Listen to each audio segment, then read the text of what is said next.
Vashi sector 14 मधील MGM complex मध्ये लागलेल्या भीषण आगीचं कारण अखेर समोर आलं आहे। दिवाळीच्या रोषणाई दरम्यान झालेल्या शॉर्ट सर्किटमुळेच ही आग लागल्याचा प्राथमिक अंदाज अग्निशमन दलाने व्यक्त केला आहे। या दुर्दैवी घटनेत 4 जणांचा मृत्यू झाला आहे। यामध्ये 10व्या मजल्यावरील 80 वर्षाचा वृद्ध महिलासह तसेच 12व्या मजल्यावर राहणारी पूजा राजन, तिचे पती सुंदर पालक कृष्णन आणि त्यांची 6 वर्षाची चिमुकली वेदिका यांचा समावेश आहे।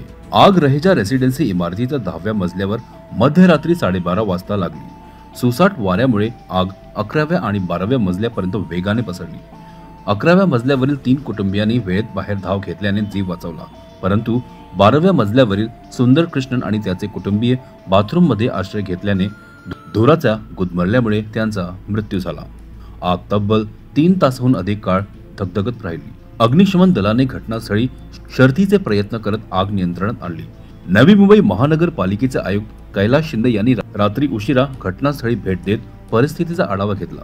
प्राथमिक तपासात इमारतीत व्हेंटिलेशनच्या अभावामुळे गुदमरून मृत्यू झाल्याचे स्पष्ट झाले आहे। त्यामुळे शहरातील सर्व उंच इमारतीच्या व्हेंटिलेशन आणि सुरक्षा ऑडिटची तात्काळ तपासणी करण्याचे निर्देश आयुक्तांनी दिले आहेत। या घटनेत सुमारे 10 जण जखमी असून त्यांच्यावर उपचार सुरू आहेत। पोलिसांनी दिलेल्या माहितीनुसार सर्वांची प्रकृती सध्या स्थिर आहे। दुर्दैवी घटना आहे। ज्यावेळेस आपण पाहतो तर मी आता स्वतः ज्या 10व्या मजल्यावर बी विंग मध्ये जिथे आग लागली होती तिथे जाऊन आलो। तिथे लक्षात येतं की एक वृद्ध महिला होती, बाकीचे तर त्यांच्या घरातले 5 मेंबर जे आहेत ते सगळे बाहेर आलेले होते आणि जी वृद्ध महिला होती बेड रिडन होती, ती मात्र त्याच्यावरच राहिल्यामुळे तिचा एक मृत्यू तिथे झाल्याचा आहे। आणि त्याच्या व्यतिरिक्त जर आपण बघितलं तर 12व्या मजला जो, कारण 12व्या मजल्याची इमारत आहे, 13व्या मजल्यावर तर टेरेस आहे। 12व्या मजल्यावर पण 3 फ्लॅट आहेत, त्याच्यातले पूर्ण 2 फ्लॅटमधली व्यक्ती बाहेर आलेल्या आहेत। एका फ्लॅटमध्ये 3 व्यक्ती आहेत, ह्या बाहेर आलेल्या नाही। आणि त्याचं एक जे कारण दिसतंय की सध्या ज्यावेळेस आमच्या फायरच्या टीमने बघितलं तर ते जे एक माणूस आणि एक महिला आणि एक मुलगी असे 3 जण होते, तर तो बाथरूममध्ये होते। बाथरूममध्ये क्लॉज झाल्यामुळे आणि बाथरूममध्ये तसंच ऑक्सिजनचं प्रमाण नंतर बाहेर धुरामुळे त्यामुळे तोही कमी झालेला असेल आणि त्याच्यामुळे ते बाहेर आले नाहीत। परंतु फायरनी ज्यावेळेस रेस्क्यू केलं तर बाय द टाईम दे वर अनकॉन्शियस, आणि अनकॉन्शियस असतानाच आपण हॉस्पिटलला नेला। त्यांचं त्याच्यात दुर्दैवी मृत्यू झाल्याचं त्यांना घोषित झालं। मी इथे आल्यानंतर बघतोय तर रात्री 12:30च्या दरम्यान घटना घडली असं समजतात। 12:40ला दरम्यान महानगरपालिकेच्या फायर ब्रिगेडला कॉल केला होता। फायर ब्रिगेड वेळेवर आली, परंतु दरम्यानच्या कालावधीमध्ये ही जे काही सफोकेशन झालं त्याचं एक मेजर रिझन आहे। आता फायरची जे काही आमची टीम आहे पूर्ण ऑडिट करतील आणि जे काही योग्य काय कारण आहे फायरचं तर तो त्याचं हे करतील, अनुमान काढून त्याच्यावर मग पुढे जे काय प्रिव्हेंटिव्ह ॲक्शन जे आहे ते आपण घेऊया।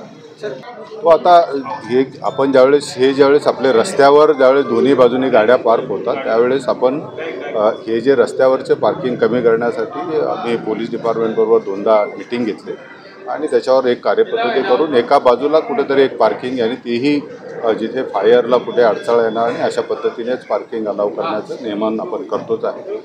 परंतु ही वस्तुस्थिती आहे की दोन्ही बाजूला गाड्या कुठल्याही नागरिक कुठल्याही नियमाचं पालन न करता ते लावून जातात, ही वस्तुस्थिती सुद्धा आपल्याला नाकारता येणार नाही। आता आजचा जो काही घटना घडली ती घटनेचं सगळं विश्लेषण होईल आणि त्याच्यानंतर ज्या काही बाबी आपल्याला करायच्या असेल त्या सर्व बाबींना आपण तशी कार्यपद्धती निश्चितपणे करूया। रस्त्यावर बघा, आता तिथं हाऊसिंगच्या सोसायटीमध्ये अंतर्गत हाऊसिंग सोसायटीने जागा मोकळ्या ठेवल्या पाहिजे, कारण ह्या ज्या स्पेसेस आहेत ह्या फायर स्पेसेस आहेत। आपण ज्यावेळेस परवानगी देत असताना ज्यावेळेस सेटबॅक आपण ठेवतो आणि सेटबॅक ठेवण्याचं अत्यंत महत्त्वाचं कारण असं असतं की फायरच्या गाडीला टर्निंग रेडियस मिळाला। त्या सेटबॅकमध्ये कुठे पार्किंग जर हाऊसिंग सोसायटीने केली असेल तर त्यांच्यावर पण त्यांनी त्यांच्या स्तरावर कारवाई केली पाहिजे, कारण शेवट फायरची गाडी इथं आल्यानंतर सुद्धा जर मध्ये हाऊसिंग सोसायटीमध्ये जर काही अडचणी आल्या असतील तर त्याच्यावर पण हे करता येईल। रात्री 12:30च्या दरम्यान या बिल्डिंगमधल्या 10व्या फ्लोअरला अचानक आग लागली आणि त्याची आगीचं प्रमाण 11व्या आणि 12व्या फ्लोअरपर्यंत गेलं।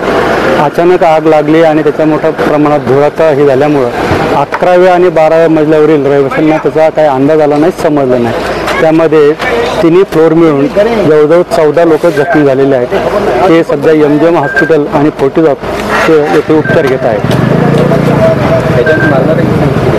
त्याच्यामध्ये आतापर्यंतची मरणाऱ्यांची संख्या जी 4 आहे, बाकीची सगळी व्यवस्थित आहेत. बाकीच्यांना अद्यापपर्यंत समजलं नाही. अचानक लागलेली आग आहे. नियंत्रण आता रात्रीच नियंत्रण आलेलं आहे, शांतता आहे. CEN न्यूज, देश प्रदेश की ताजा तरीन खबरों के लिए CEN न्यूज को सब्सक्राइब करें और रहें पल पल की खबर से हर पल बाखबर।